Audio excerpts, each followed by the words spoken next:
बता देता हूँ कि कहाँ कहाँ पे प्रॉब्लम आती है। तो 3 पार्ट में है थर्मोडायनेमिक्स। पहला है first law of thermodynamics. First law of thermodynamics में जो सबसे ज्यादा ट्रिकी पार्ट लगता है वो या तो आपको ग्राफ बेस्ड क्वेश्चन लग सकते हैं ट्रिकी हो, लेकिन ग्राफ बेस्ड क्वेश्चन की ट्रिक क्या है कि आपको वर्क याद रखना है ना। मैं थोड़ा सा बस एक रिवीजन टाइप दे रहा हूँ।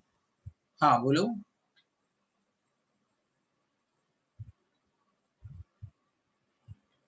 हाँ भाई कन्वी तुम रिज्वाइन कर सकते हो, ठीक है। और मैंने, ठीक है, एनीवन कैन करेगा।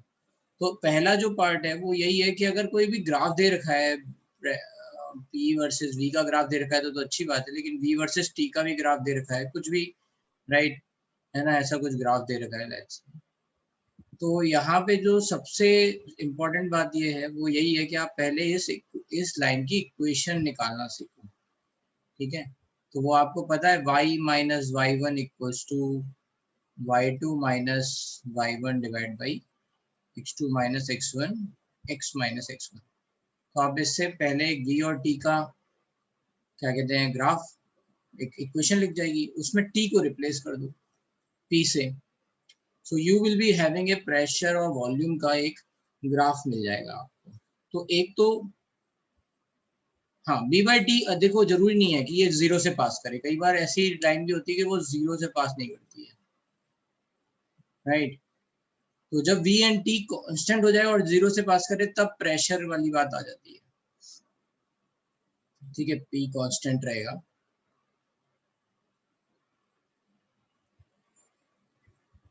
तो ऐसा कुछ रहता है नहीं, अगर ये स्लोप कांस्टेंट है, सॉरी, स्लोप कांस्टेंट है तो p कांस्टेंट रहेगा। कई बार स्लोप भी कांस्टेंट नहीं होता है। मतलब एक क्वेश्चन है भी, मैं बिगनर्स में ऐसे हल्का फुल्का देख रहा था, तो उसमें यहाँ पे 10 लीटर लिखा था, कुछ ऐसे 10 लीटर, यहाँ पे लिखा था कुछ 300, यहाँ पे लिखा था कुछ 600, और यहाँ पे लिखा है 15, ठीक है। तो if you are going to see by temperature nRT by V करोगे अगर आप, तो यहाँ से प्रेशर मिलेगा कुछ 30R और यहाँ से प्रेशर मिलेगा 40R। तो that means the pressure is also changing, है ना। तो इसमें स्लोप जो है वो कांस्टेंट नहीं है, इट इज लाइक दैट कि तो ऐसे जो क्वेश्चंस है ना उनमें आपका काम यही है, जो ग्राफ वाले क्वेश्चन है, फिर से मैं अपनी बात पे आता हूँ। What I am trying to say कि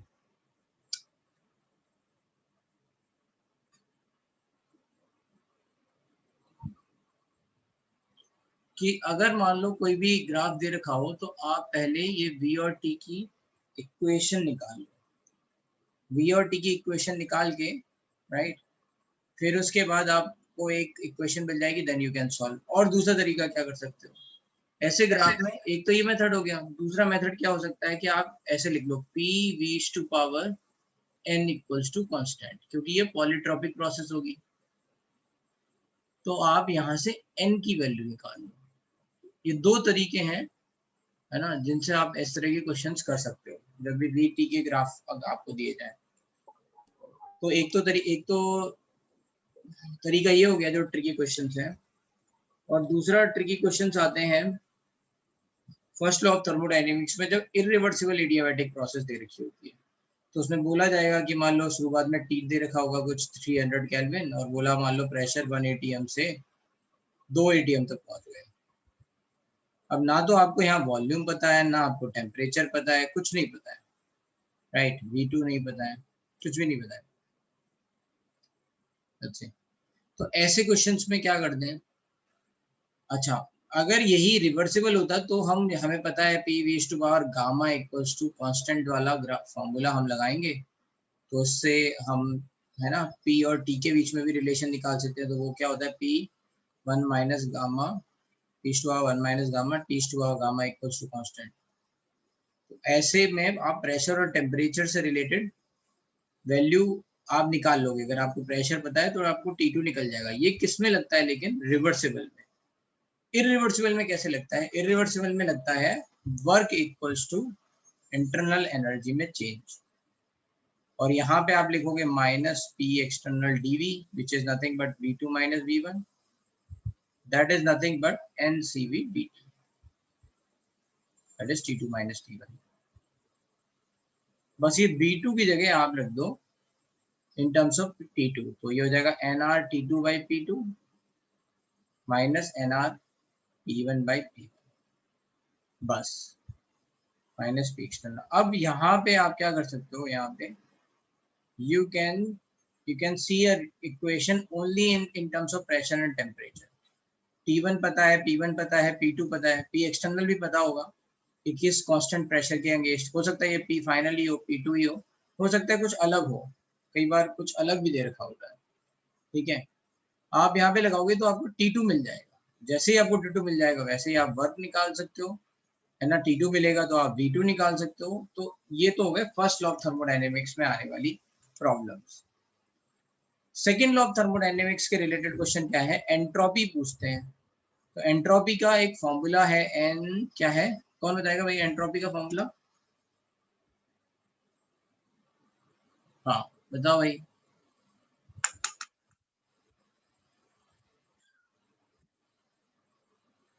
कोई नहीं बताएगा, कोई नहीं बताएगा तो मैं क्लास बंद कर दूंगा। फॉर्मूला पूछा गया है, हाँ बोलो। अपने आप अनम्यूट नहीं हो सकते हो क्या, एक मिनट, हाँ बोलो, अब बोलो, अलाउ कर किया है। हेलो सर, मैं बोलूं? बताओ, हाँ सर बोलो। पहला फॉर्मूला तो ये बन सकता है कि क्यू ऑफ द सिस्टम या Q of the surrounding by T, वो एक फॉर्मूला बन जाएगा।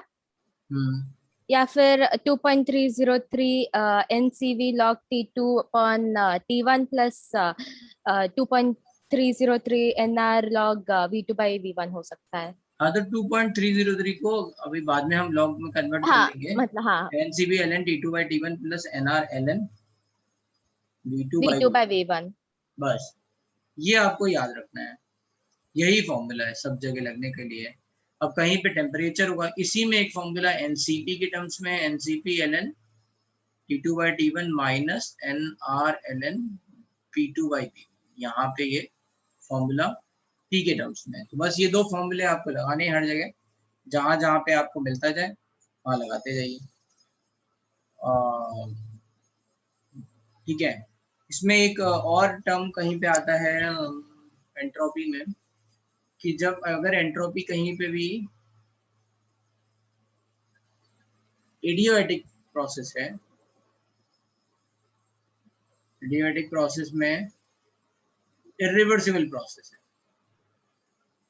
तो कैसे निकालेंगे, है ना। इरिवर्सिबल प्रोसेस में एडियाबैटिक प्रोसेस है और इरिवर्सिबल प्रोसेस है, तो कैसे निकालेंगे। देखो एडियाबैटिक में अगर रिवर्सिबल है तो सब जीरो है ना, डेल्टा सिस्टम जीरो है, सराउंडिंग जीरो है ना, क्योंकि कोई हीट एक्सचेंज नहीं हो रहा, और डेल्टा एस टोटल भी जीरो है, क्योंकि है ना, दिस इज एन रिवर्सिबल, क्योंकि क्यू जीरो है सब जगह। बट इरिवर्सिबल में है ना, ये सराउंडिंग जीरो हो जाएगा, टोटल जीरो नहीं होगा, तो डेल्टा एस सिस्टम फिर कैसे निकालेंगे आप, इसी फॉर्मूले से निकालेंगे, that is not going to be zero. ये फॉर्मूला आप लगा दो, इसमें आपको T2 निकालना पड़ेगा फिर से, तो T2 को निकालने का आपको मेथड बताया है, W equals to delta E, पहले लगाओ यही वाला जो अभी ऊपर हमने किया था, है ना, इरिवर्सिबल के लिए। इस वाले से T2 निकालो और T2 निकाल के इधर पुट कर दो, ठीक है। किसमें, इसमें पुट कर दो, इसमें या इसमें, जिसमें भी पुट कर दो और आंसर आ जाएगा। तो ऐसे क्वेश्चन जो भी हैं वो इस तरह से हो जाएंगे। फिर इसमें आते हैं डेल्टा जी वाले क्वेश्चन, कई बार। तो डेल्टा जी के क्वेश्चन के लिए फॉर्मूला है BDP माइनस SDT। अगर रिएक्शन में आइसोथर्मल है तो ये पार्ट जीरो हो जाएगा, then you have to let's say figure out this, तो ये क्या हो जाएगा, NRT ln P2 by P1, बस। तो डेल्टा जी का फॉर्मूला यहाँ से बन जाएगा। और क्या है डेल्टा जी का फॉर्मूला, एक डेल्टा जी का फॉर्मूला ये भी है, delta G equals to delta H minus T delta S. किसी केमिकल रिएक्शन के लिए डेल्टा एच निकालो, डेल्टा एस निकालो। तो इस तरह के, मतलब ये जनरल चीजें मैंने बताई हैं, ऑब्वियसली इसके थोड़े पार्ट होंगे, और मैंने ये पूरे क्वेश्चंस देखे भी नहीं है, क्योंकि मुझे एक ग्राफ दिखा और कई बच्चों ने मुझे यही एक सेम क्वेश्चन पूछ रखा था, तो मैंने वो क्वेश्चन तो आपको बता दिया 11th वाला। उसमें जब जब आपका V और T में प्रेशर सेम नहीं मिल रहा है हर जगह, तो क्या होगा? Anyway, what we want right now is we want to have discussion, and मैं sincerely चाहता हूँ कि आप लोग मुझे पहले डाउट बताओ और दिमाग लगाओ कि ये कैसे होना है, तो बाकी लोगों का रिवीजन भी होगा, ठीक है, और फिर मैं आपको हिंट दूंगा और सॉल्व करना है। तो कहाँ से भाई? सौरभ ने सब एकदम अच्छा। मुझे एक क्या कहते हैं, आप लोगों की TWT की वो भी मिली है, मार्क्स लिस्ट, है ना, और कई बच्चों के मार्क्स अच्छे आ रहे हैं और कई बच्चों के मार्क्स मुझे लगता है अच्छे आने चाहिए, उनके नहीं आ रहे हैं, ठीक है। तो जिन लोगों के अच्छे मार्क्स आ रहे हैं, वेरी गुड, ठीक है, बहुत बढ़िया, आप अच्छे मार्क्स लेके आ रहे हो, राइट। बट कई लोग उनमें से ऐसे हैं जो बिल्कुल भी इंटरेक्ट नहीं करते हैं, जिनका मुझे कोई आइडिया ही नहीं है कि वो अच्छा कर रहे हैं या खराब कर रहे हैं। तो मैं उनको यही बोलूँगा कि इंटरेक्ट करो, तो पता तो चले कि कम से कम कहाँ प्रॉब्लम आ रही है और कैसे और इम्प्रूव हो सकते हैं, ठीक है। और कई बच्चे ऐसे हैं जो मुझे लगता है कि अच्छा करेंगे बट उनके मार्क्स नहीं आ रहे हैं, राइट।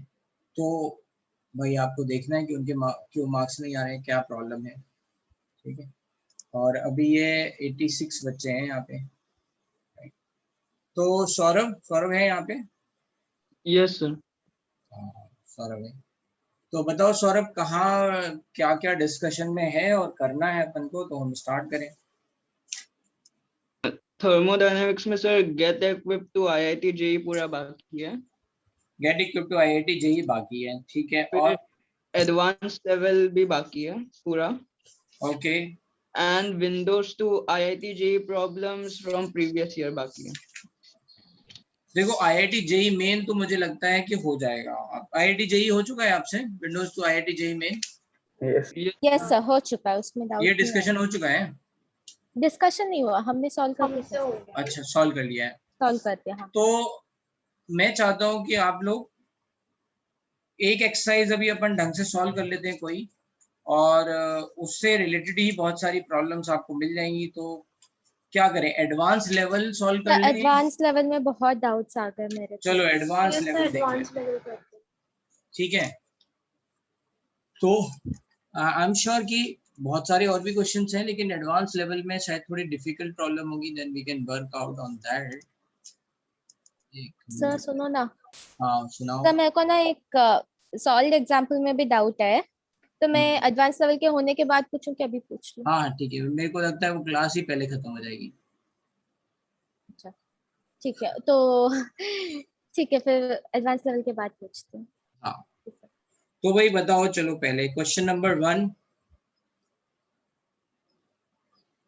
क्वेश्चन नंबर 1 में कोई डाउट है किसी को? जिसको डाउट है वो बताता जाए। Page number 235।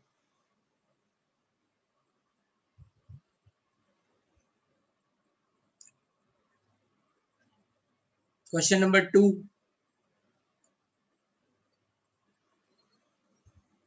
3 4 बताओ भाई। 5 फर्स्ट 10 में कोई डाउट? सर मुझे क्वेश्चन नंबर 6 के थर्ड में डाउट है। क्या है question number 6? Sir delta S final निकालना है, एस नॉट फाइनल निकालना है 298 केल्विन में डायमंड के लिए। डायमंड के लिए आपको निकालना है, हाँ राइट। ग्रेफाइट का आपको दे रखा है, हाँ सर दे रखा है, वैल्यू और ऑफ एफ। डायमंड का भी दे रखा है, तो चेंज इन रिएक्शन क्या होगा? सॉरी, एक मिनट। आंसर मैच नहीं किया था सर, इसीलिए। अच्छा एक मिनट, तो क्या किया आपने पहले? इस क्वेश्चन में आपने क्या किया? एक मिनट ना सर, मैं निकाल लेती हूँ। एक मिनट, मैं भी क्वेश्चन निकाल लेता हूँ। डेल्टा एस फॉर्मेशन दे रखा है, ठीक है, NaCl ये सब, और थर्ड हमें निकालना है डायमंड का।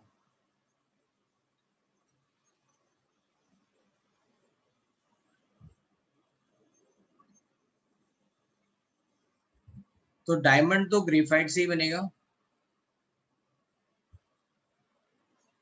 ग्रेफाइट से डायमंड, क्योंकि ये मोस्ट स्टेबल और ये है ना, मोस्ट स्टेबल है, राइट।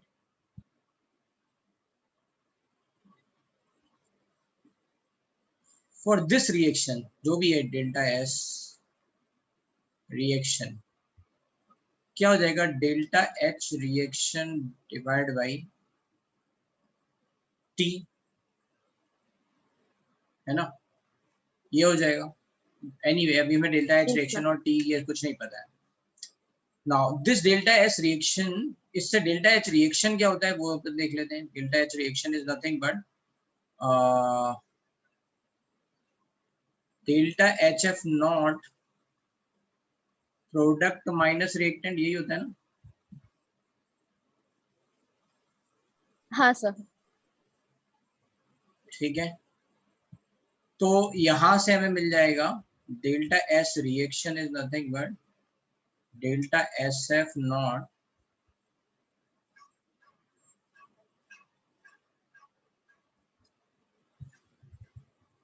तो सॉरी यहाँ पे S F not product minus reactant ये आ जाएगा। बस इसमें यही कर लो, बस इसमें कुछ नहीं करना है। सॉरी इसमें तो डायरेक्टली सब दोनों की वैल्यू दे रखी है ना, नॉट। तो प्रोडक्ट में क्या है आपका, ये निकालना है आपको, formation. This is nothing but formation reaction of diamond, है ना। तो बस यहाँ पे आ जाएगा diamond minus graphite, diamond minus graphite. तो डायमंड है आपका 2.43 माइनस ग्रेफाइट है 5.69। तो उसका देख लो डिफरेंस, जो भी आएगा वही होगा आंसर। ठीक है, ओके सर।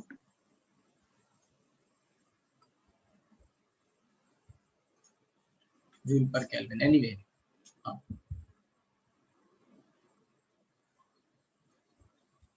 तो ये क्वेश्चन नंबर 6 तक कोई डाउट? 6 तक उन्होंने बस यही किया है। आई थिंक जिस तरह के ऑप्शन में देख पा रहा हूँ, ABC kind of A PV diagram कुछ रहेगा और अलग अलग प्रोसेस दे रखी हैं और उन प्रोसेस में आपको बताना है कि वर्क क्या होगा, राइट। तो ये बहुत ही अच्छे रिवीजन टाइप क्वेश्चंस हैं, जिन्होंने नहीं किए हैं वो कर लें। अब क्वेश्चन नंबर 7 पे आ जाते हैं। हाँ भाई जू, क्वेश्चन नंबर 7 पढ़ो जरा।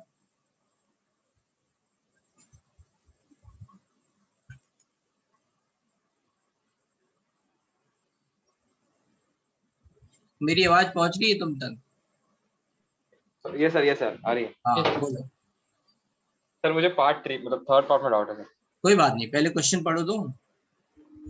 Sir 1 mole of an ideal gas is expanded isothermally. ऐसे पढ़ो मतलब कि दूसरों को समझ में आए, खुद के पढ़ने के लिए नहीं। Okay sir.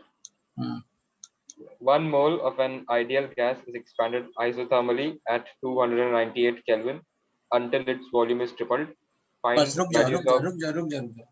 क्या क्या दे रखा है इंफॉर्मेशन? 1 मोल, ठीक है, आइडियल गैस है।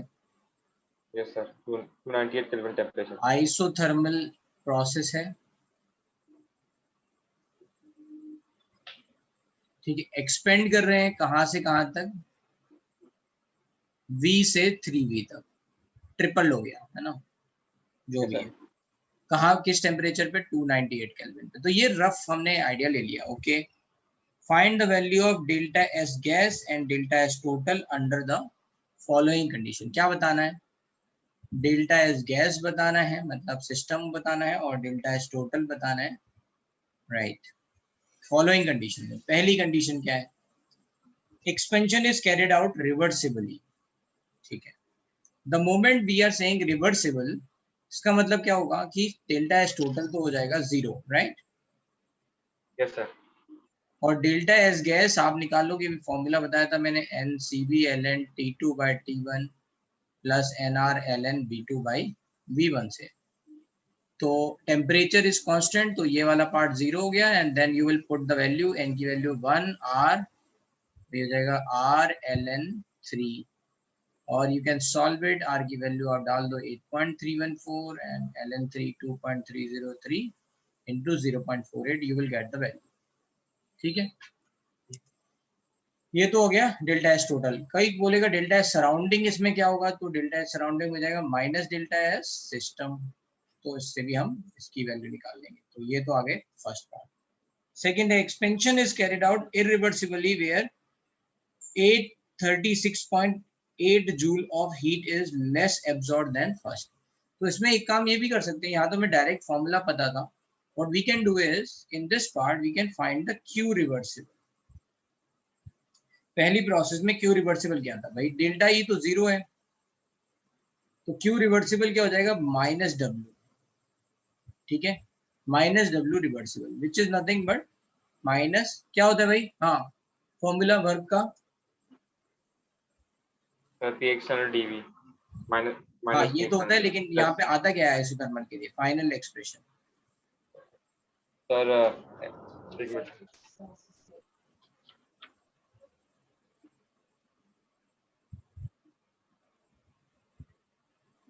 देखो वर्क का फॉर्मूला याद नहीं है, सब जगह डिराइव करते बैठोगे।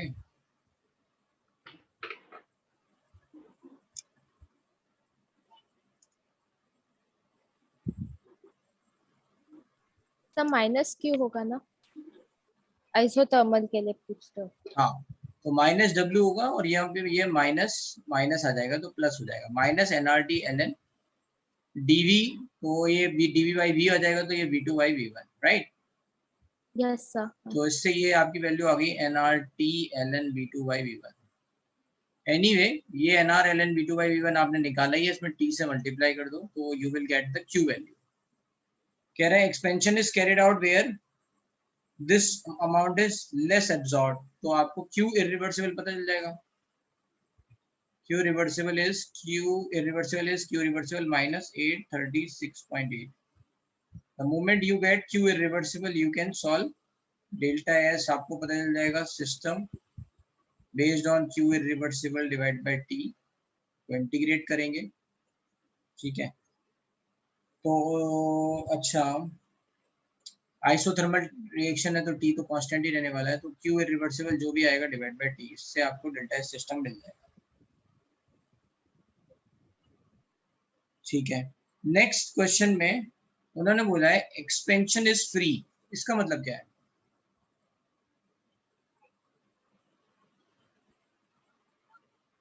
कोई बताएगा एक्सपेंशन इज फ्री। एक्सटर्नल 0 है, बाहर पी से एक्सटर्नल 0 है, बट पी एक्सटर्नल 0 है तो हमने ये पढ़ा था कि ऐसे केसेस में क्यू वर्क और 0 हो जाता है, क्यू हाँ 0 हो जाता है, जाता है। डेल्टा ई 0 हो जाती है और डेल्टा एच भी 0 हो जाता है, बट डेल्टा एस 0 नहीं होता है।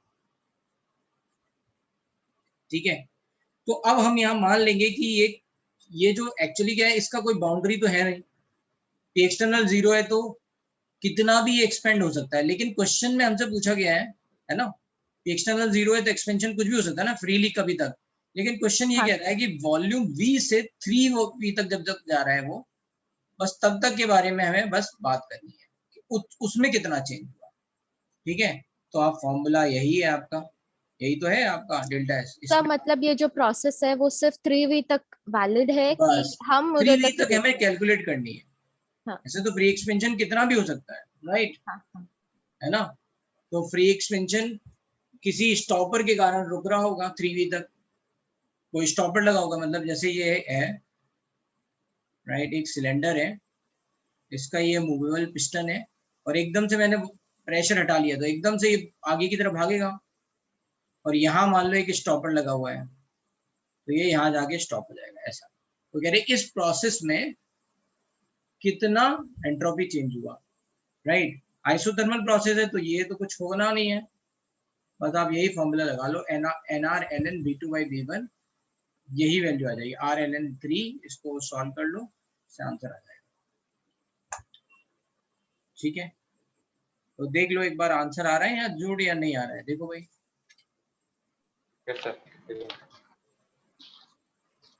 मैं भी देख लेता हूँ भाई आंसर क्या है। 7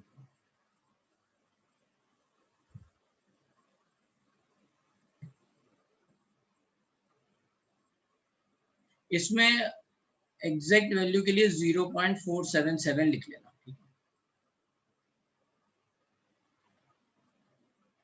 8 क्या है वैल्यू, 8.314 इंटू 2.303 इंटू 0.477, ठीक है, आ रहा है भाई, है ना।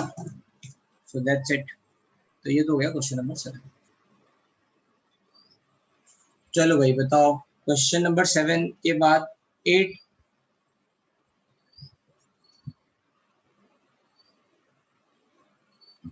9।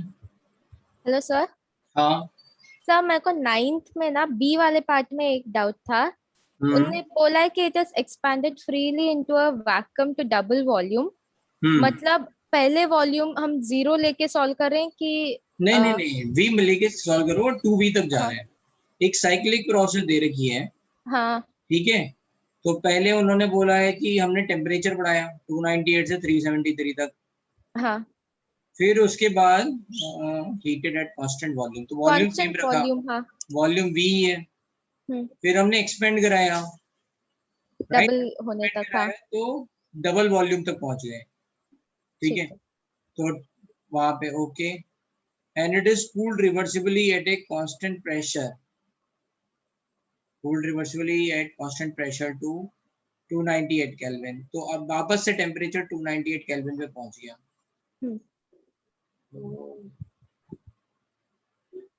ठीक है, तो इसमें कुछ नहीं, आपको करना यही है, एक प्रोसेस से स्टार्ट करो। Let's say what I am trying to से,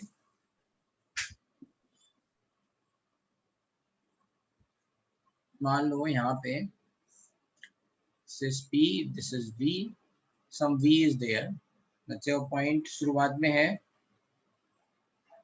let's say I don't know what is the pressure, some pressure is there P, ठीक है, just imagine।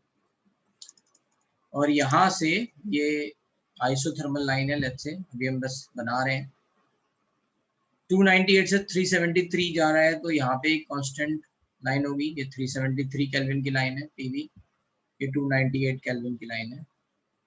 फिर यहाँ पे ये कोई पॉइंट है फर्स्ट, ये कह रहा है कि heated at constant volume, let's say it is, थोड़ा सा पॉइंट यहाँ से नाम मान के यहाँ मान लेते चलो, तो ये पहले हीट किया गया और यहाँ पहुंच गया इस लाइन पे, ठीक है। It expanded freely into vacuum to double volume. अब इसके बाद क्या हुआ होगा, आपका वॉल बाहर पी एक्सटर्नल 0 हो गया है ना, राइट, बट अंदर तो पी 0 नहीं है ना। तो जैसे ही आपने डबल वॉल्यूम किया, प्रेशर क्या हो जाएगा, राइट, आइसोथर्मल प्रोसेस ही चल रही है, प्रेशर आधा हो जाएगा। तो ये कहीं पे यहाँ तक पहुंच गया, मतलब ये this is not going to be a part, it's not reversible, just point आएगा यहाँ पे, तो मतलब यहाँ पे सिर्फ वो जो पहले पॉइंट आ वाला जाएगा, यहाँ प्रेशर पे था पॉइंट आ वही जाएगा, था। राइट, यहाँ पे पॉइंट आ गया आपका। हाँ, so whatever the pressure is going to be here, इसका p/2 हो जाएगा और ये 2v हो गया, t दोनों जगह सेम ही है इस वाले पॉइंट से, ठीक है। फिर क्या कह रहे हैं ये, it is cooled reversibly to a constant pressure. अब ये प्रेशर उन्होंने कांस्टेंट ही रखा है, और कहाँ तक कर रहे हैं, टू 298 केल्विन, मतलब यहाँ तक, ये लाइन यहाँ कहीं कट कर रही होगी, ठीक है। तो कुछ कुल मिला के प्रोसेस ऐसी कुछ है। ये पॉइंट ही चल रहे हैं, क्योंकि इन्होंने रिवर्सिबल बोला नहीं है anyway. So kind of this is, you don't need to write let's say like this, this is the point, and then you are going to get somewhere here, and then you are going to get somewhere here like this, है ना। ये मैं dot dot बना दे रहा हूँ,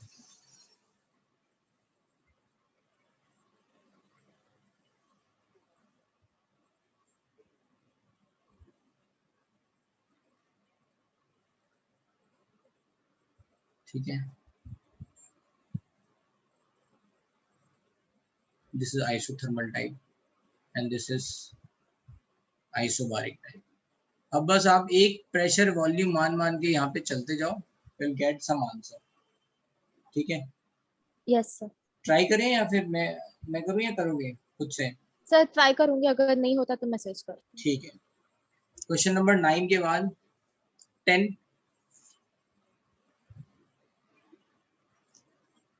अमन कोई doubt नहीं है?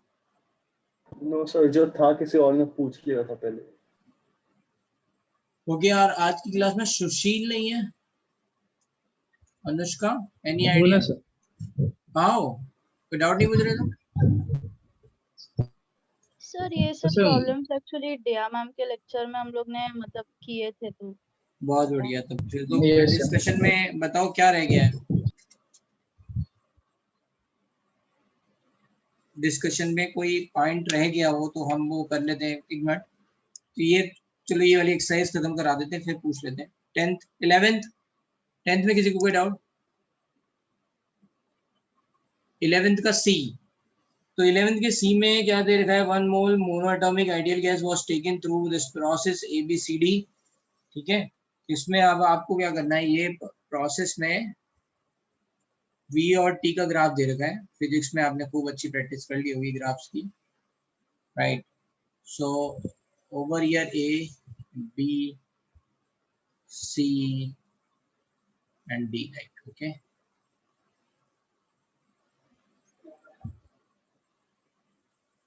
ऐसा कुछ दे रखा है, राइट? और यहाँ पे अगर आप देखोगे then this is 10 litre, 300, 600, 15 litre, यही वाले क्वेश्चन की मैं बात कर रहा था, राइट? और यहाँ पे ये 20 लीटर है।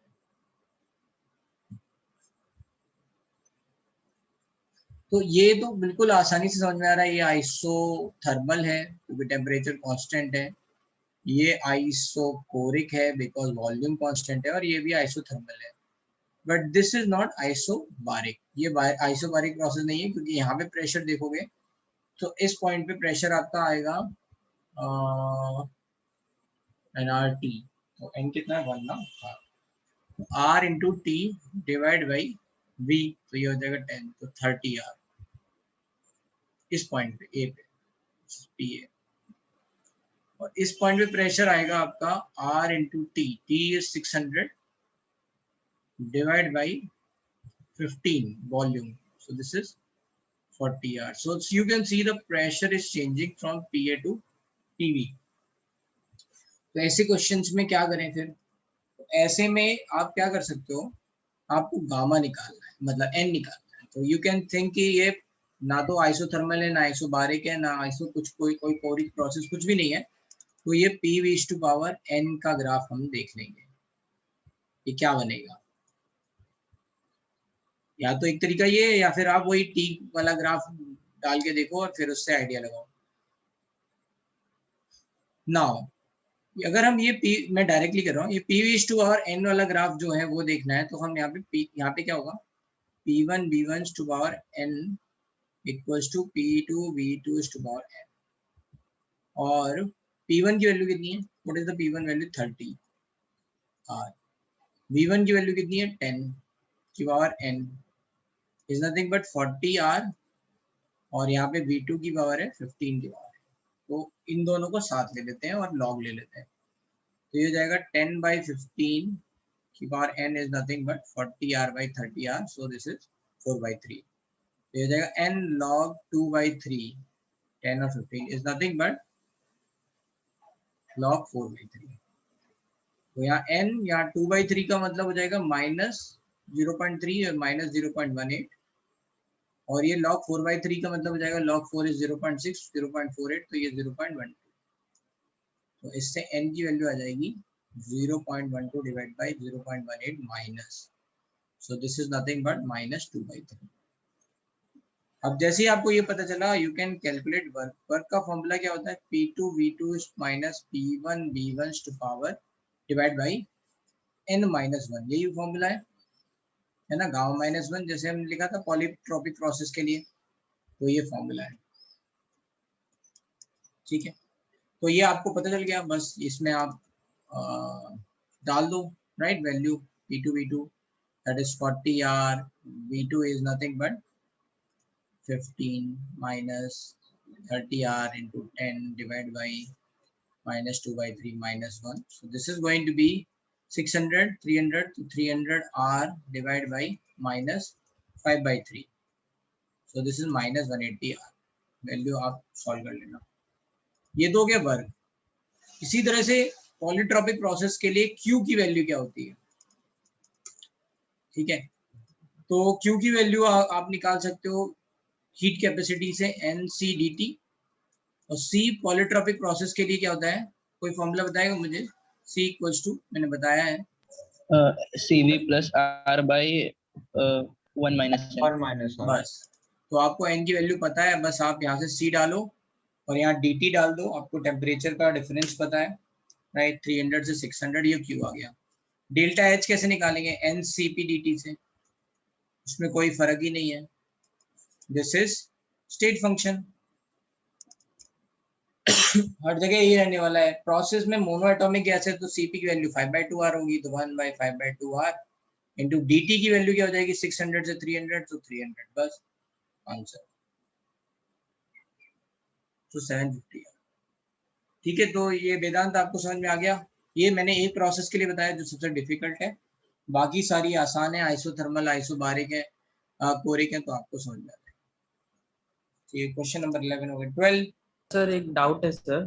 सर हाँ। जो ए बी उन्होंने दिया है ग्राफ के अकॉर्डिंग, तो एक स्ट्रेट लाइन का मतलब स्ट्रेट लाइन का इक्वेशन बनना चाहिए ना सर? हाँ, ये स्ट्रेट लाइन है, बट ऐसा है कि इसमें क्या बोलना चाहिए, looks like straight line but pressure change हो रहा है ना, मतलब V/T का अगर रेशियो देखते हैं तो ये आपको क्या दिखता है, NR/P दिखता है, राइट। Yes sir. बट यहाँ पे P कांस्टेंट नहीं है, तो इसका मतलब है स्लोप चेंज हो रहा है। ओके सर, समझा सर।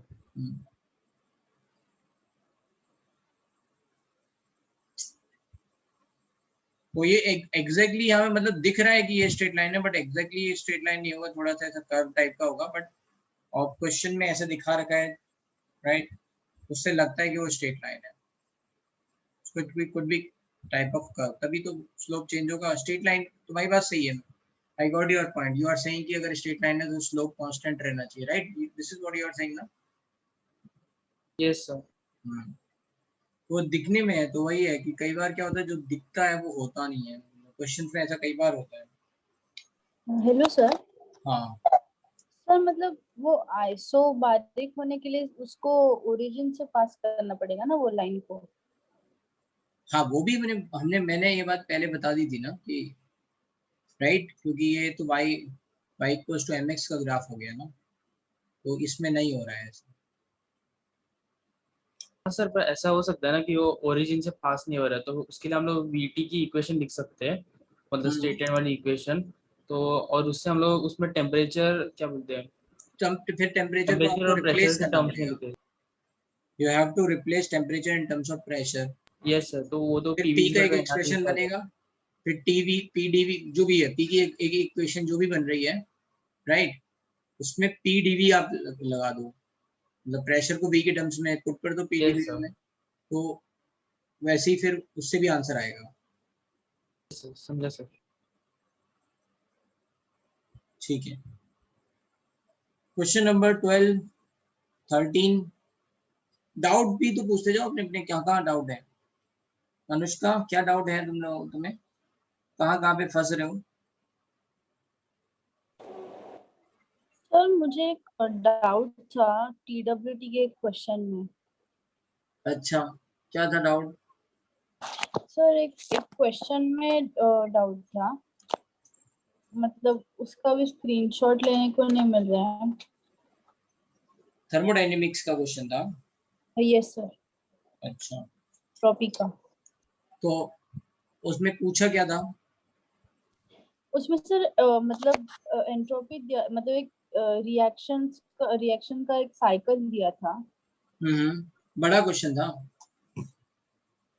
हाँ सर, मतलब सर वो शायद से मैंने आपको पूछा था व्हाट्सएप पे, उसकी बात कर रही। अच्छा, एक मिनट, मैंने अभी किसी को रिप्लाई नहीं किया है, I will check. Sir last week पूछा था आपने, रिप्लाई भी दिया था, वो एफिशिएंसी वाला था ना। एक मिनट, मैं अमन देख लेता हूँ।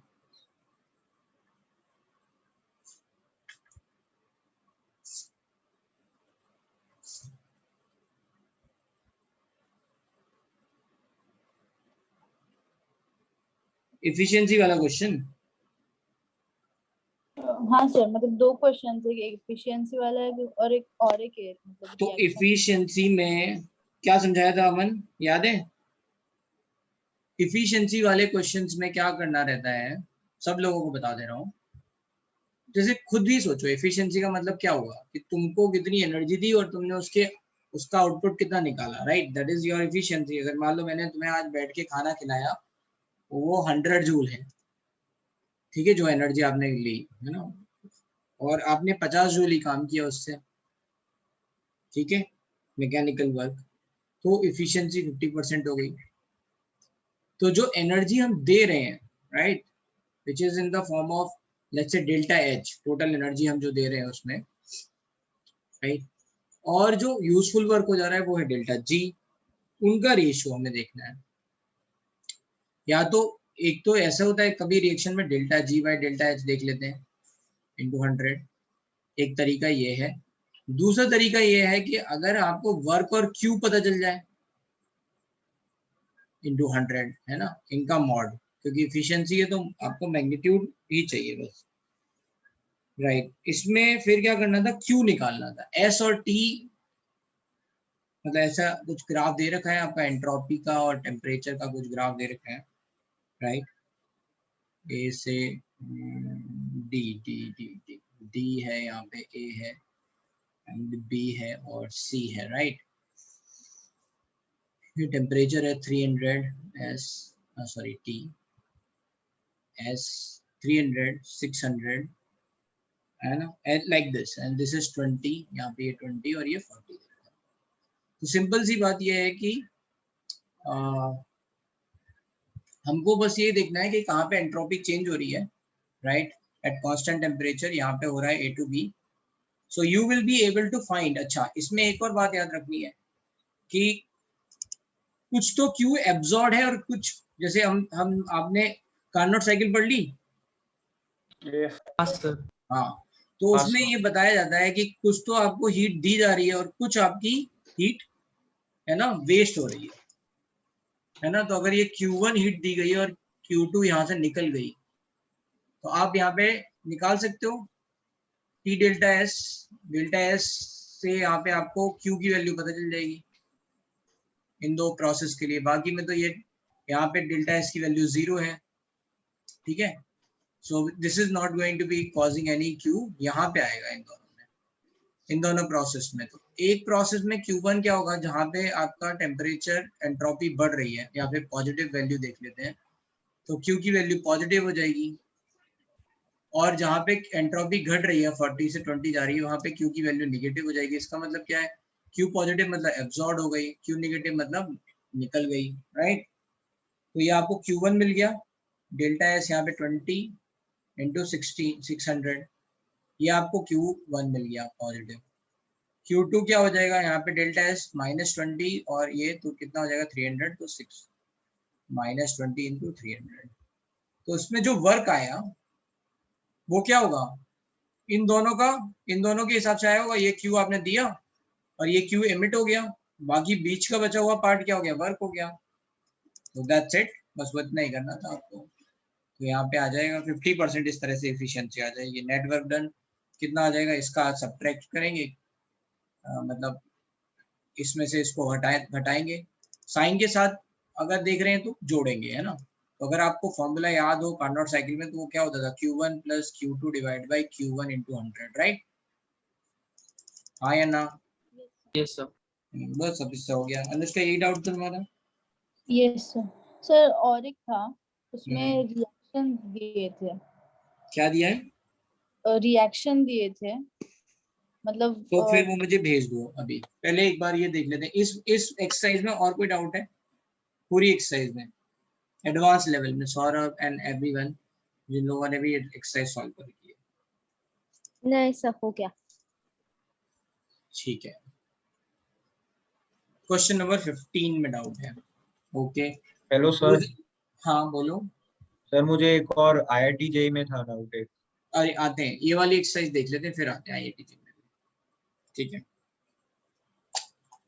Using the data all the value, इसमें ना ऐसे क्वेश्चंस में सौरभ मुझे लगता है कैलकुलेशन मिस्टेक होने के चांसेस ज्यादा है, फिर भी मैं इस क्वेश्चन को एक बार पढ़ लेता हूँ।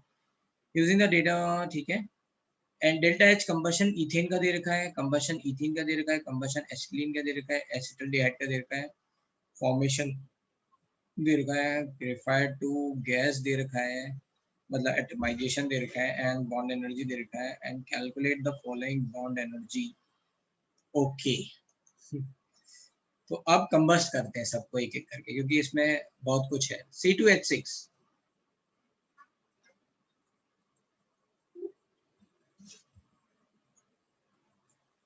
इथेन बर्न कर रहे हैं इन प्रेजेंस ऑफ ऑक्सीजन। कितना आएगा यहाँ पे 2 और ये 3.57/2, so it is going to form 2 CO2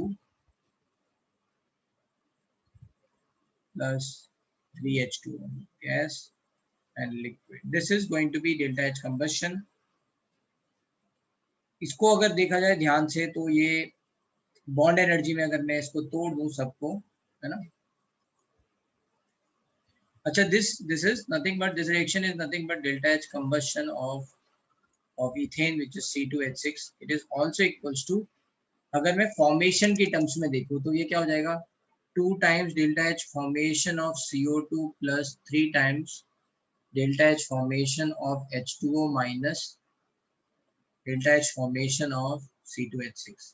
But anyway, इन्होंने फॉर्मेशन दे रखी है ना, फॉर्मेशन पूछी नहीं है लेकिन, ठीक है। ओके चलो, हाँ हाथ बताओ क्या कह रहे हो, बोलो। कोई हाथ उठा रहा था ना, ठीक है। Anyway, this is one way of looking at this reaction, ठीक है। तो अभी हम इसके बारे में बात नहीं कर रहे हैं। दूसरा क्या हो सकता है कि हम इसको गैसेस में बॉन्ड्स में तोड़ लें। तो कौन कौन से बॉन्ड हम यहाँ पे टूट रहे हैं? यहाँ पे तोड़ा हमने एक कार्बन कार्बन बॉन्ड और 6 कार्बन हाइड्रोजन बॉन्ड। क्या बना? यहाँ पे बना 2 कार्बन गैस और 6 हाइड्रोजन गैस। इसको तोड़ा तो क्या बना, है ना। यहाँ कितने बॉन्ड तोड़े हमने? 7/2, है ना। और ऑक्सीजन ऑक्सीजन बॉन्ड तोड़े सारे। क्या बना? 7 times ऑक्सीजन बना। यहाँ क्या तोड़ा? राइट, यहाँ पे हमने तोड़ा कार्बन ऑक्सीजन बॉन्ड। कितने? 2 into 2 4 कार्बन ऑक्सीजन बॉन्ड तोड़े। क्या मिला? 2 कार्बन 2 ऑक्सीजन। और यहाँ क्या तोड़ा? यहाँ हमने OH बॉन्ड तोड़े। कितने? 2 3 6 और 6 OH bond we have broken। और क्या मिला? 3 ऑक्सीजन, सॉरी यहाँ 4 ऑक्सीजन मिले हमें, ठीक है, सारे बॉन्ड तोड़ने पे। और यहाँ पे मिला 3 ऑक्सीजन एंड 6 हाइड्रोजन, ठीक है।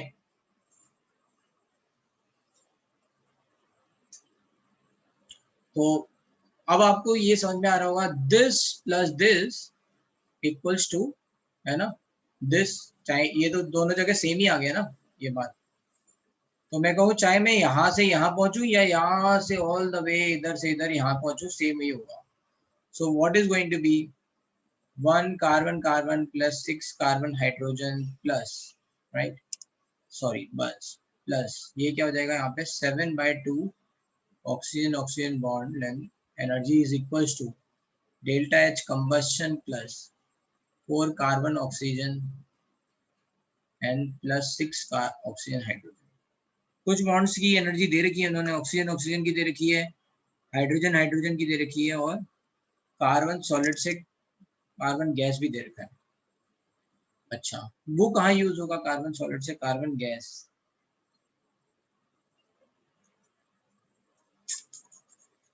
ठीक है, अब ये बताओ, अच्छा ये वैल्यू इन्फॉर्मेशन पता है, ये इन्फॉर्मेशन पता है, ये इन्फॉर्मेशन पता है, तो ये मिल जाएगा क्या? एंथैल्पी ऑफ फॉर्मेशन, सौरभ बोलते जाना। Yes sir. है ना, थोड़ा घुमा के है, मतलब सारी इन्फॉर्मेशन यूज होगी इसमें, ठीक है। तो यहाँ पे तो अभी आपको जो वैल्यू पता है ना उनको आप देख लो, राइट।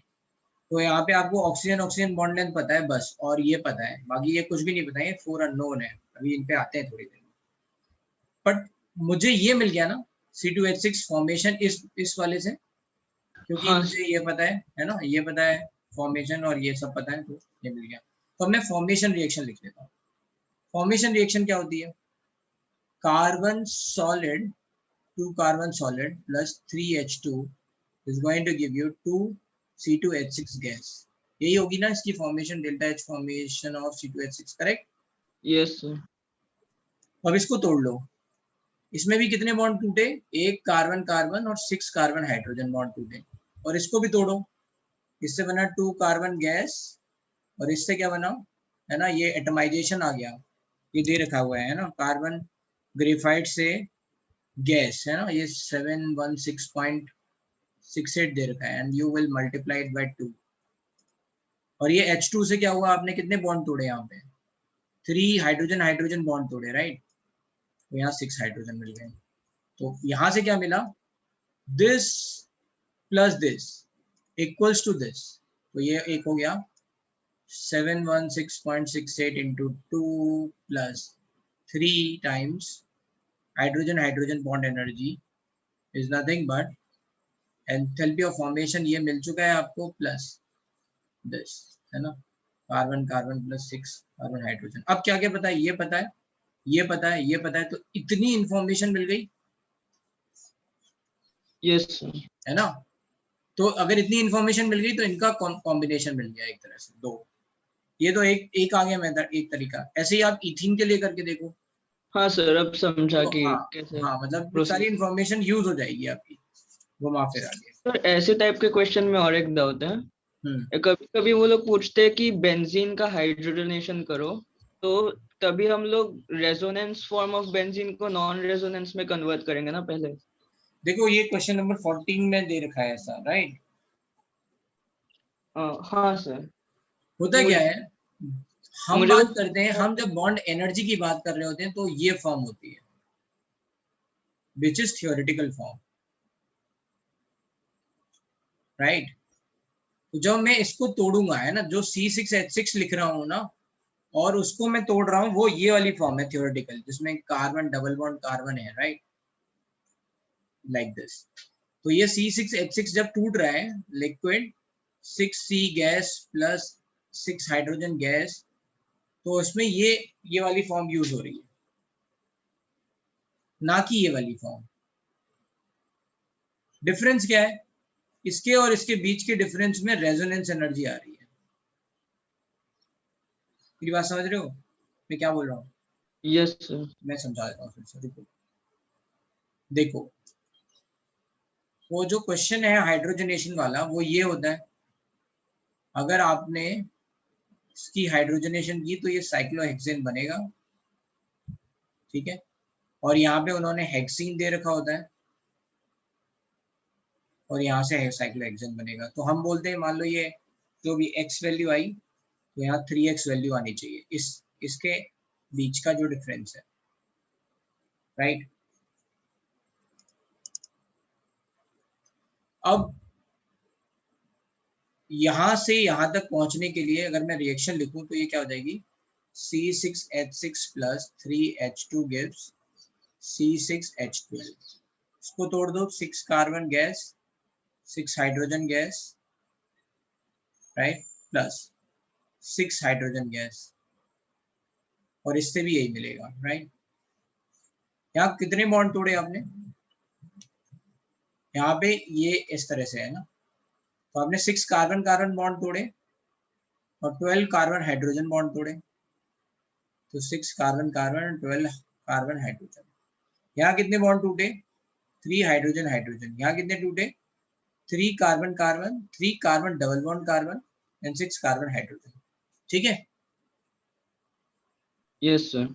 तो इसमें ये जो भी प्रोसेस है, ये 3x जो भी लग रहा है, राइट, या फिर जो रिलीज हो रहा है, सॉरी, दिस प्लस दिस ऐसे आएगा। इसमें आप रेजोनेंस की एनर्जी के हिसाब से नहीं यूज कर सकते, तो ये रेजोनेंस एनर्जी का यूज कहाँ होता है, यहाँ पे।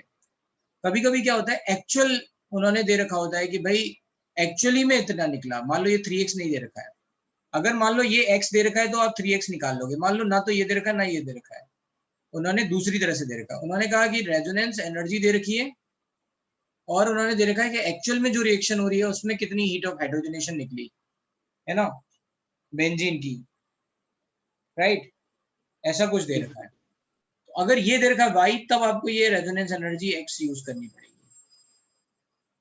ठीक है। तो ये मान लो z, तो आप ये 3x की जगह वहां पे y प्लस z लिखोगे, और फिर ये वाला फॉर्मूला अप्लाई करोगे। क्या आपको मेरी बात समझ में आ रही है मैं क्या बोल रहा हूँ? हाँ सर। ठीक है, तो बस ध्यान यही रखना है कि रेजोनेंस एनर्जी जहाँ पे आ रहा है ना, वहां पे हो सकता है कि ये ओरिजिनल के हिसाब से उन्होंने कुछ वैल्यू दे रखी हो, ठीक है। हाँ सर, मुझे एक्चुअली इसमें डाउट था कि अगर कोई भी रेजोनेंस या फिर कंबशन दे रखा है, जैसे मान लो, रुक जाओ एक मिनट, कंबशन कहीं दे रखा है क्या? कंबशन पूछा है तो बताओ कंबशन किसका होगा, इसका होगा कि इसका होगा कंबशन, ये बताओ। एक्चुअल मॉलिक्यूल कौन बर्न हो रहा है, ये ना? Yes sir. है ना, ये तो बर्न हो नहीं रहा है। लेकिन कहानी में, है ना, जब भी आप लिखोगे तो आप यहाँ पे जब बात करोगे कंबशन की, राइट, कहानी में ट्विस्ट कहाँ पे है? यहाँ पे देखो, C6H6O2 6CO2 3H2O, कितना हो गया ये? 12 + 3 15 15/2। ये है कहानी में ट्विस्ट, ठीक है। अब यहाँ पे ये आपने जो भी डेल्टा H निकाली कंबशन एनर्जी, बॉन्ड एनर्जी के बेसिस पे निकाली। तो जब आप बॉन्ड एनर्जी ले रहे हो तब तो आप थियोरेटिकल कंसिडर कर रहे हो, बट एक्चुअल में क्या हो रहा है? बर्न कौन हो रहा है? एक्चुअल में बर्न कौन हो रहा है आपका? ये जब बॉन्ड एनर्जी हो रही है तो कौन कंसिडर हो रहा है? थियोरेटिकल। तो क्या होना पड़ेगा आपको? ये डिफरेंस मतलब लेना पड़ेगा, कंसिडर करना पड़ेगा। ये मैं कह रहा हूँ, समझ में आया? हाँ सर, समझा।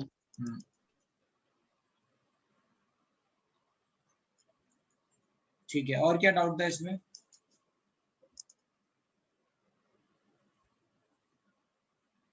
ठीक है, और कोई डाउट इस एक्सरसाइज में, एडवांस लेवल में? कोई और कंफ्यूजन, कॉन्सेप्ट में प्रॉब्लम कहीं पे भी?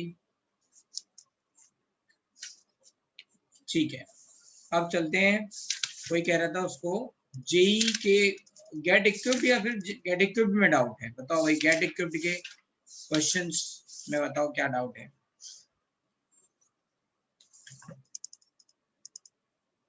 बताओ।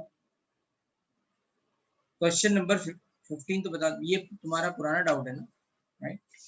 हाँ, यस। गेट इक्विप्ड में बताओ, कोई कह रहा था ना उसको डाउट है।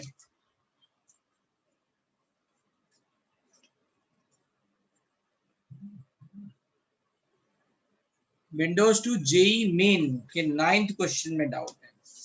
Okay, windows to JEE main,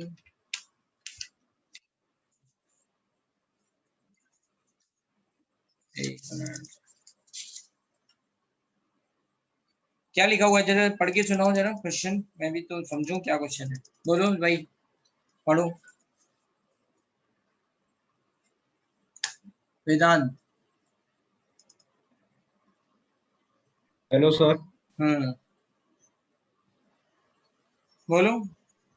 Yes sir, in conversion of limestone to lime through reaction here, the values of delta H and delta S are 1.179.1 kilojoule per mole and 160.2 joule. तो delta H और delta S value दे रखी है 298 kelvin और 1 bar पे। Yes और sir. ये कह रहे हैं कि अज्यूम की ये वैल्यू चेंज नहीं होती है, ठीक है। Do not change with temperature. Temperature above which the conversion of limestone will be spontaneous. Spontaneous का मतलब क्या होगा?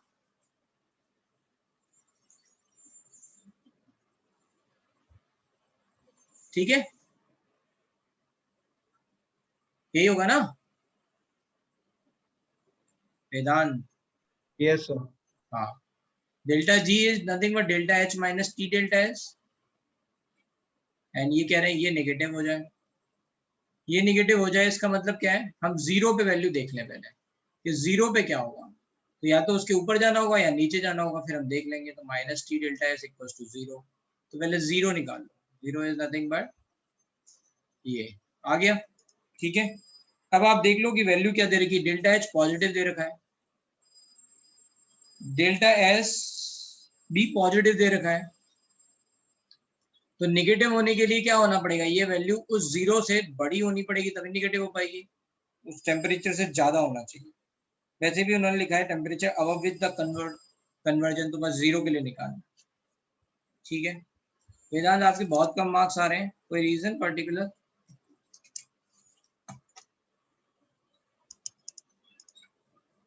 समझ में नहीं आ रहा है, होमवर्क नहीं कर रहे हो, दो काम है।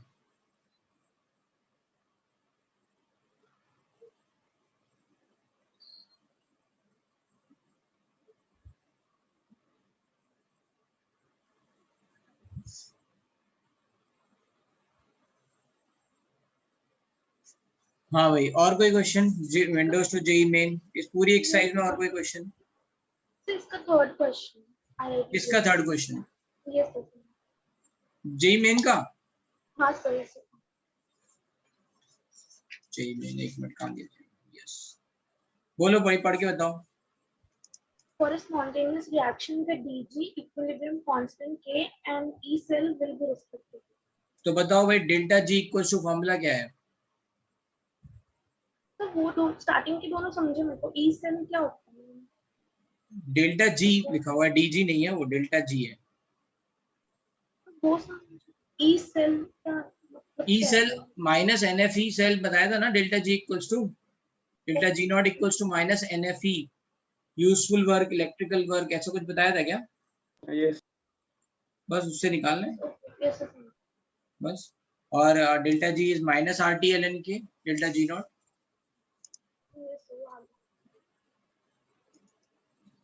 ठीक है। और भाई डाउट इस पूरी एक्सरसाइज में फिर और डाउट कोई पूछ नहीं रहा है तो मुझे लग रहा है खत्म ही करता हूँ।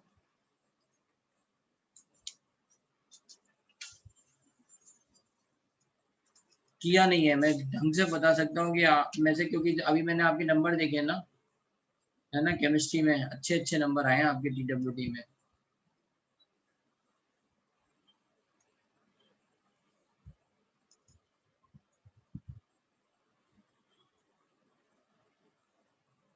नंबर नहीं आ रहे।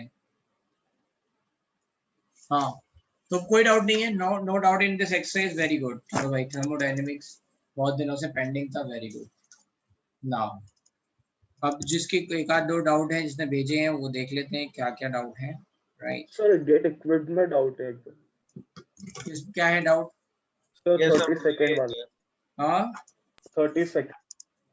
एक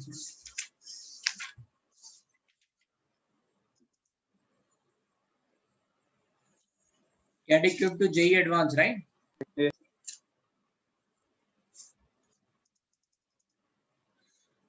क्वेश्चन पढ़ो क्या लिखा हुआ है।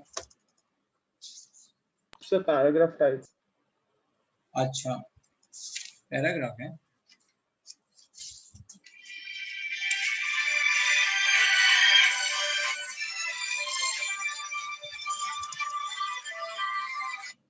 पेज नंबर बताओ मुझे। सर 230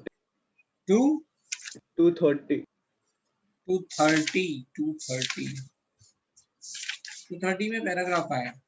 सर 30 सेकंड वाला है। अच्छा ओके। तो क्वेश्चन में इसमें पूछ रखा है, 3 पार्ट है। Liquid water freezes at 273 Kelvin under external pressure of 180 and this process in equilibrium to liquid to H2 solid at, ठीक है। However, it is required to calculate the thermodynamic parameter of fusion process occurring at same pressure and different temperature. Okay, इन्होंने क्या किया? इन्होंने obviously we can shift the temperature. Okay, using the following data, answer the following question. Ice की density दे रखी है, water की density दे रखी है। बेसिकली दिस इज फॉर, ठीक है एक मिनट, सीपी दे रखा है। सीपी लिक्विड दे रखा है, डेल्टा एच फ्यूजन दे रखा है। और उन्होंने डेल्टा एच फ्यूजन 263 केल्विन और 1 atm पे पूछा है। तो ये कुछ नहीं है, किरचॉफ लॉ इसमें लग जाएगा। ठीक है, मतलब ये ऐसा रिएक्शन है, H2O सॉलिड से H2O लिक्विड जा रहा है। ये जा रहा है एट 273 केल्विन और हम कह रहे हैं कि यही रिएक्शन हम मान लो एट 263 केल्विन पे कराना चाहें। ठीक है, तो क्या होगा? ये डेल्टा H1 है, यहाँ से यहाँ तक जाने पे क्या लगेगा? Cp liquid NCP liquid dt। यहाँ से यहाँ तक जाने में क्या लगेगा? NCP solid dt। समझ में आ रहा है? याद आ रहा है अमन क्या करना है यहाँ? बस you can calculate this plus this equals to this. यहाँ डेल्टा H2 मान लो। Delta H2 is nothing but delta H1 plus NCP। n तो शायद 1 मोल ही मान लो, आई थिंक, है ना। 1 मोल के लिए ये तो n हटा दो। Cp liquid dt minus Cp solid dt तो ये डेल्टा Cp आ जाएगा, फॉर्मूला वही हमने जो किरचॉफ लॉ में बनाया है। So delta H2 is nothing but delta H1 plus delta Cp से आप डेल्टा H फ्यूजन निकाल सकते हो किसी भी टेम्परेचर पे। अब पूछा है डेल्टा S फ्यूजन क्या होगा, same at the same condition है ना यहाँ पे। तो आप क्या करो, यहाँ पे डेल्टा S फ्यूजन पता है आपको क्या होता है, ऐसा निकाल देंगे, राइट। तो यहाँ पे आप डेल्टा S फ्यूजन निकाल लो, which is delta H vaporisation divide by T। अब यहाँ पे ये वाला डेल्टा H डाल सकते हैं क्या, क्योंकि यहाँ इक्विलिब्रियम नहीं है, यहाँ तो एक डायरेक्शन में हो रही होगी रिएक्शन, ठीक है। So what will happen here, तो यहाँ पे आप Q निकालो, ये Q आपका क्या होगा Cp dt divide by T, तो ये हो जाएगा Cp dt बाय T। और यहाँ पे डेल्टा S क्या हो जाएगा Cp dt बाय T। तो इसी फॉर्मूले में क्या हो जाएगा, delta S2 is nothing but delta S1 delta Cp dt by T का इंटीग्रेशन। कहाँ से कहाँ तक डाल देना, डेल्टा S2 ये हो जाएगा delta H vaporisation divide by T which is fusion divide by 273, और ये हो जाएगा delta Cp ln T2 by T। समझ में आया? तो सर वो डायरेक्ट फॉर्मूला नहीं लगा सकते? कौन सा फॉर्मूला? क्या बोलते हैं, delta S equals to delta H by T। क्या delta S fusion equals to delta H by थोड़ा T। तेज बोलोगे, मुझे किसी नहीं समझ आ रहा है। Sir delta S equals to delta H by T का फॉर्मूला था ना, वो वही तो मैं कह रहा हूँ, वो वहां लगा सकते हो जहाँ पे इक्विलिब्रियम होता है, इसमें लगाओगे, ओके सर समझा ये रहे। है ना, यहाँ नहीं लगा सकते हो। यस सर समझ गया ये रहे। यहाँ पे तो एक डायरेक्शन में रिएक्शन हो रही होगी, मतलब उल्टा लिक्विड से सॉलिड जा रही होगी, है ना। तो this is not in equilibrium.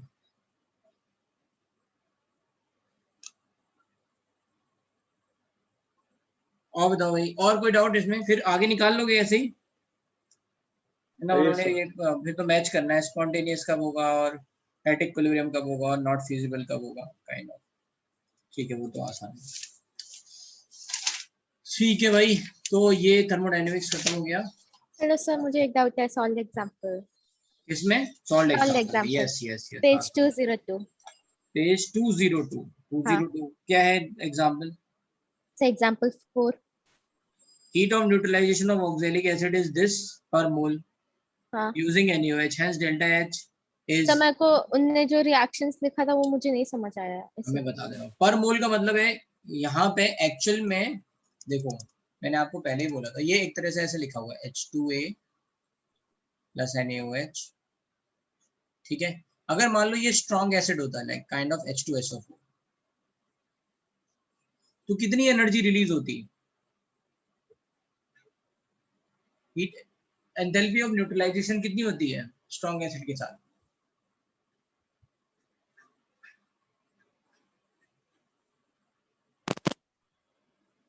बोलो भाई, ध्वनि नहीं पता है? Hello sir, enthalpy of neutralisation कितना होता है?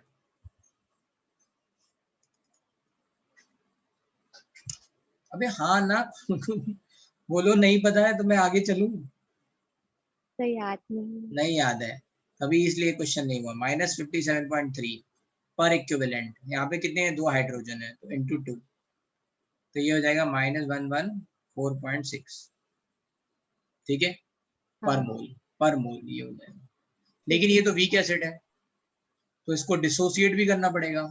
तो जो सेकंड रिएक्शन दे रखी है वो डिसोसिएशन रिएक्शन है, जिसमें ये 2H+ मिलेंगे। इसकी अगर NaOH से रिएक्शन होगी तो राइट, तो अगर ये पूरे टूट गए होते है ना, 100% टूट गए होते, तब NaOH से रिएक्शन हो रही होती तो इतनी एनर्जी रिलीज हो जाती। बट एक्चुअल में कितनी रिलीज हुई? माइनस 53.35। 53.35। तो ये पता लगा लोगे ये क्या होगा? हाँ अब कर this positive this negative equals to this negative, उसका हाँ आंसर आ जाएगा। ठीक है, थैंक यू सर।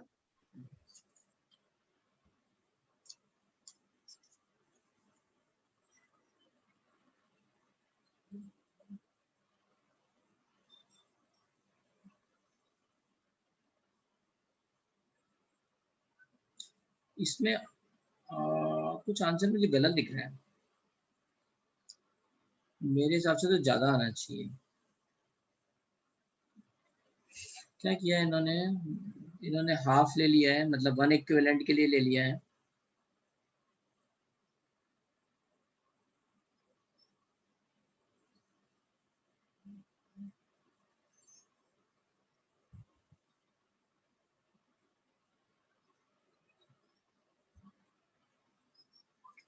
इसमें कुछ गलती है एक्चुअली, ये फिर जो इंफॉर्मेशन दे रखी है ना इन्होंने, ये पर इक्विवेलेंट होगी, ये पर मोल नहीं होगी, ये इसमें गलती है।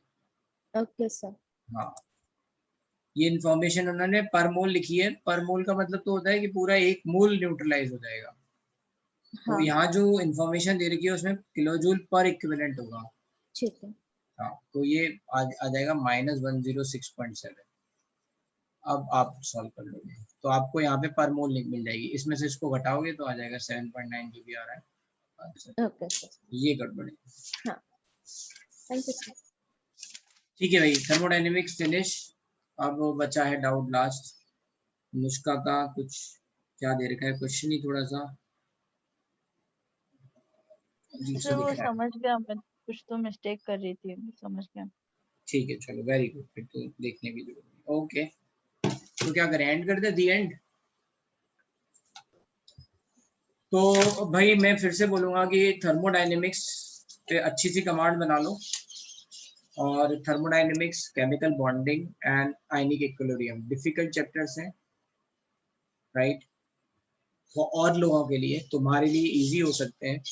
मैंने एक बार पूछा था आप लोगों से, पोल लिया था कि भाई कितने लोगों को इजी लगता है, तो इजी वो तभी होगा जब क्वेश्चन सॉल्व करोगे। एंड थर्मोडायनेमिक्स के साथ एक प्रॉब्लम और है, जब आप क्वेश्चन बहुत दिनों बाद करोगे तो एक गैप आता है उसमें लैग, ठीक है? जैसे मान लो आप 2 महीने बाद एकदम से थर्मोडायनेमिक्स करोगे ना, तो आपको लगेगा सब उड़ गया। किसी को कोई ऐसा एग्री कर रहा है मेरे से? Yes sir. ऐसा यस फील सर। होता है ना? हाँ तो उसमें क्या करना है, पहले आपको क्वेश्चन को 2 बार पढ़ना है ना? एक बार से नहीं आता, उसमें इंफॉर्मेशन जो दे रखी होती है ना, उससे क्लिक ही नहीं होता पूछ क्या रहे हैं।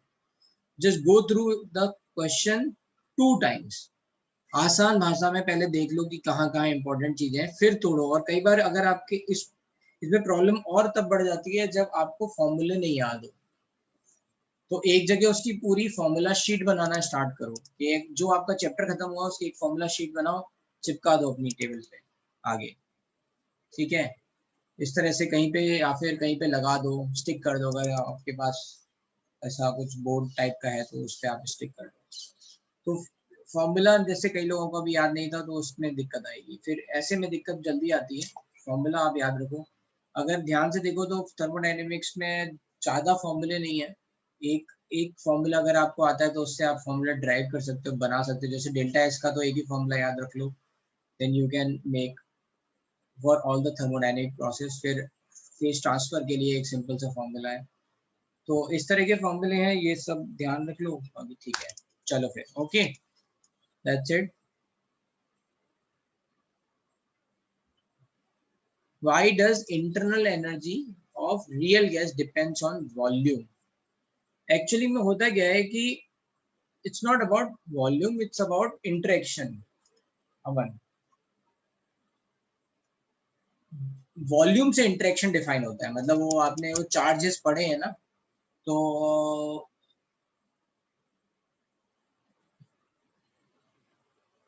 आपको फिजिक्स में फोर्सेस बताए थे क्या? हमने, मतलब हमने भी बताए हैं हालांकि, लेकिन आपको फिजिक्स में मॉलिक्यूल्स के बीच में कौन से लंडन फोर्सेस होते हैं, उनकी पावर क्या होती है, r⁴ होता है, right? Inversely proportional to r⁴।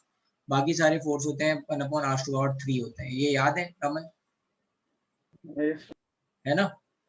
तो गैसेस मॉलिक्यूल्स में जैसे चार्ज होते हैं ना, Q1 Q2, तो आपको कूलम्बिक फोर्स होता है 1/r⁴ r का square, right, inversely proportional to square of distance.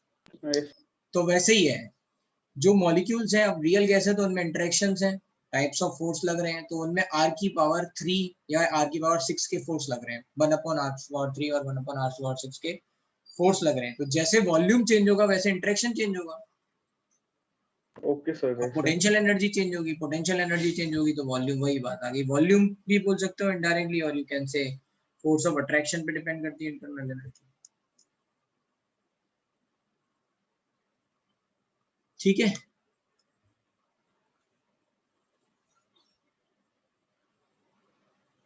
चलो फिर, ओके, दैट्स इट। और कोई डाउट? सर एक डाउट है।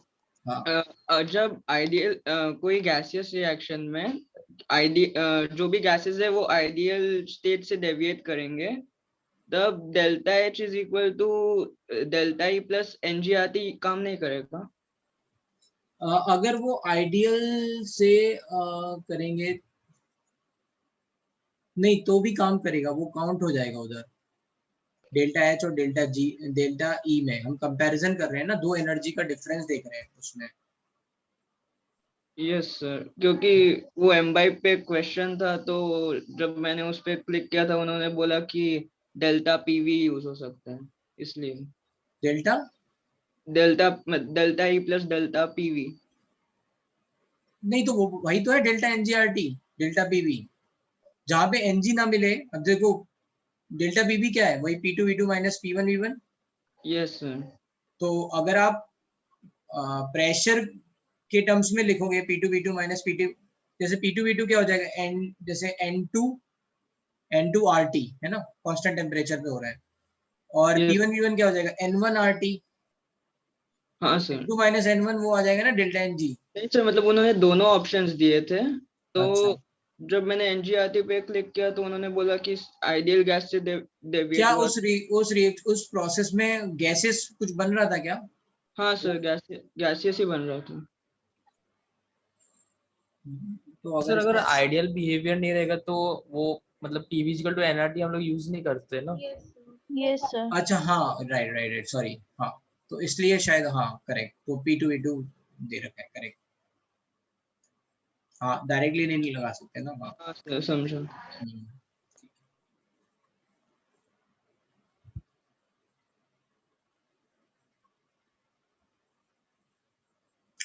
ठीक है, तो दैट्स इट।